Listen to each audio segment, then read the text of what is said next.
Hello guys, how are you?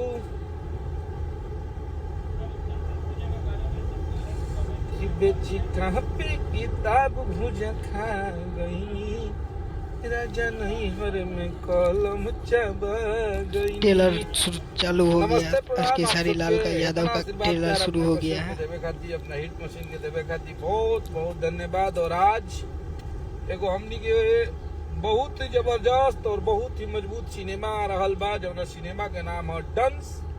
ओकर आज global music junction पे नहीं, मूवी बहुत अच्छा है भाई, बहुत मूवी अच्छा है, एकदम बहुत बढ़िया मस्त मूवी है। प्यार देते नहीं जाओ। भोजपुरी में कुछ अलग देखे के मिली, कुछ अलग अखिलेश कश्यप का मिली, कुछ अलग एक्शन देखे के मिली। आप सबके आपके चहेता, आपके ट्रेंडिंग स्टार, सुपर स्टार, जलवा पैदा करने का मशीन, नया नाम आया है भैया का।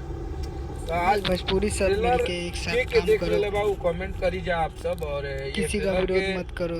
आप लोग इतना आशीर्वाद प्यार दे दीजिए। कोई भी भोजपुरी का मूवी हिट होगा तो पूरा भोजपुरी खुश होगा। भी लोग जब नीमन चीज आवे ना तो ओकर इतना आशीर्वाद मिले कि फिर से वैसन चीज बनावे खातिर प्रेरित हो। सही बात बोला भाई, सही बात। आप लोग ये सिनेमा के ये ट्रेलर के इतना प्यार आशीर्वाद दी जाए, इतना समर्थन दी जाए, इतना स्नेह दी जाए कि ये बहुत बड़ा लेवल का सिनेमा बने और हम सब को हौसला मिले।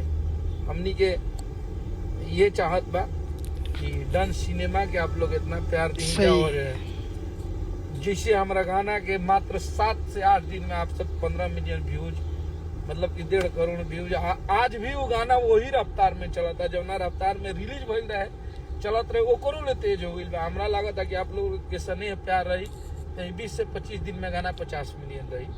तो आप सबके प्यार है, आप सबके स्नेह है कि हमनी के मेहनत करी ला जा। हमनी के मेहनत बहुत कमे गीत आवेला और वो आवेला तो आप लोग इतना आशीर्वाद प्यार दे के भर दिला जा। ई लागेला कि आप सबके खातिर हमनी के काम करत नहीं जा। और ये चीज के एहसास होला, रियलाइज होला कि हमनी के निमन चीज के आप लोग बड़ी प्रमोट करी ला जा, बड़ी फिर थपथपाते हैं आप लोग की जियो कश्यप, तुम है तो सब है, दूर उड़ जाएगा कभी भी। चलिए, डन सिनेमा के ट्रेलर आइल बा आप सबके बीच में ग्लोबल म्यूजिक जंक्शन पे, ओकरा के देखी जा आप सब। अन्नपूर्णा फिल्म से आइल बटे गाना कलम चबागनी, ओकरा के सुनी जा, देखी जा, देख भी रहल बनी जा। और एगो होली के गाना आइल बा जौना के ऑडियो हमनी के रिलीज कइले बनी जा कि एगो मोर बा भतार खाली उहे रंगेला। तो ये गाना के भी आप लोग बड़ी समर्थन देता नहीं जा, बहुत सपोर्ट करता नहीं जा, बहुत प्यार करता नहीं जा। यही तरी देखिए हमारे कलम चबागनी के हीरोइन जी आ गई हैं इसमें, हमारी डिम्पल सिंह जी, हम सबकी अभिनेत्री, आप सबकी पसंदीदा अभिनेत्री। तो डिम्पल जी ने क्या कमाल का डांस किया है इसमें, क्या कमाल का काम किया है। और हमारी तो फेवरेट है ही, लेकिन आप सबके भी फेवरेट हैं ये।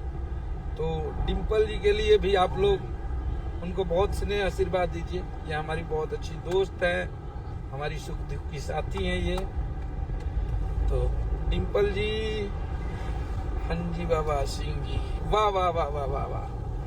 तो देखिए हमारे सारे लोग, गुड्डू भाई कैसे हैं, गुड्डू भैया, जितने लोग हैं आप लोग कलम चबागनी गाना के आप लोग त्योहार टाइप के मना देनी है, चाहे वो इवेंट होके, चाहे वो गाना के रील होके, चाहे वो गाना की यूट्यूब पर व्यूज होके।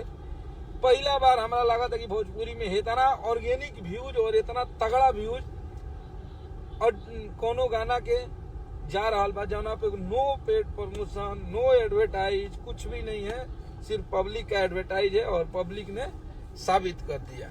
देखिए डिम्पल जी का कमेंट क्या है, केहू कुछ बोला था अरे बाप रे बाप, केहू कुछ बोला था, केहू डरवावत था, अरे बाप रे बाप। वो हमनी के होली के गाना में बोलले रहनी जा, जो उनकी गाना हमार ब्लॉकबस्टर पिछला साल के होली हिट रहे, अरविंद अकेला कल्लू जी के देवर परा होली में, कि मारब मारता के गोली खेलब देवरे से होली। वो में भी हमनी के बोले रहे, केहू तोहरा के डरावता, केहू कुछ कहता, तो वो बताओ। तो बहुत बहुत धन्यवाद आप सभी को कि कलम चबागनी गाना हरे की चढ़ली जवानी तो हर पूरा बझोल हो, खत्म इतिहास पूरा गोल बा भूगोल हो, कि लटकल बा लोल तो हर खुलल बा पोल हो, हरे की चढ़ल बड़ा जौना पडू बावतार नैया, सैया हो सैया रे रहे हमार लड़ी कैया। बहुत प्यार दिया आप लोगों ने, बहुत प्यार दिए, दे रहे हैं। और मुझे लगता है कि इस गाने को 20 से 25 दिन में आप लोग 50 मिलियन व्यूज क्रॉस करवा देंगे। आज भी गाना ये 1 लाख घंटा चलता कि आप सबके स्नेह कि हमनी के मेहनत कई चीज के आप लोग इतना प्यार से भर दिला जाके भूल जला। यही तरह अपना हिट मशीन कब आते हैं हम लोग होली पे। हमारे बहुत सारे भाइयों का कमेंट है, हर्ष तिवारी कैसा है मेरा बच्चा। हर्ष मेरा बहुत अच्छा भाई रील। अरे हमारे गोलू बाबू कैसे हैं गोलू भैया। गौरव उपाध्याय जी आपका दोस्त इधर देखिए, ये हमारे सतीश भैया हैं, इधर देखिए राहुल भैया हैं, ये हमारे मनीष बाबू हैं। तो होली का अपडेट ये बा कि आप सब खाती होली बन गई बा और बस थोड़ा सा तनिका सा वेट करे के बा। बहुत तगड़ा होली आप सबके बीच में फिर ब्लास्ट फेंक दे जाए। अभी जिक्र जतना बाजे के बाद फगुआ के माहौल का भाई आएगा और बन जाएगा। तो बहुत तगड़ा होली तो हमार पसंदीदा त्योहारे है। 2 रुपया हो 2 रुपया, भतीजा तोर माहियो जिंदाबाद, तोर मौसियो जिंदाबाद। अभी 2-4 दिन ले इंस्टाग्राम पर खाली अखिलेश कश्यप के गीत लौकता फगुआ के, कि रंग डालावाई के बदल गइलू काजल, पिया भीरी मरलू हा बड़ी बुरा लागल।